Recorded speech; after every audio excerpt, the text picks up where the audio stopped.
Welcome to Manasa recipes. Today tasty recipe వచ్చేసి ఎప్పుడు బీరకాయ పప్పు ములక్కాడ పప్పే కాకుండా ఇలా కొత్తగా చేయండి. ముందే చెప్తున్నాను, ఇలా చేశారంటే టేస్ట్ చాలా బాగుంటుంది.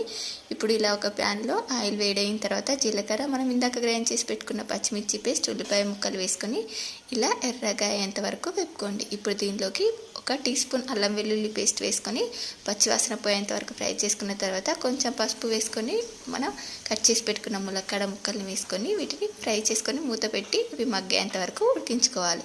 ఇవి సగం మగ్గిన తర్వాత దీనిలోకి బీరకాయ ముక్కలు వేసుకొని ఇంకాస్త మగ్గేంత వరకు, మనకు బీరకాయ ముక్కలు మగ్గేంత వరకు ఉడికించుకోవాలి. దీనిలో బీరకాయ ముక్కలు ములక్కాడలు మగ్గిన తర్వాత టమాటో ముక్కలు వేసుకొని కొంచెం ఉప్పు వేసుకొని మూత పెట్టి ఇదంతా కూడా ఇలా దగ్గర పడేంత వరకు ఉడికించుకొని లాస్ట్లో 1 టీ స్పూన్ కారం యాడ్ చేసుకొని ఒక గుప్పెడంత కొత్తిమీరకు వేసుకొని ఒక 2 నిమిషాల పాటు ఇలా ఉడికించుకోవాలి. మరి మీకు కూడా నచ్చిందా? అయితే వెంటనే సబ్స్క్రైబ్ చేసుకోండి. థ్యాంక్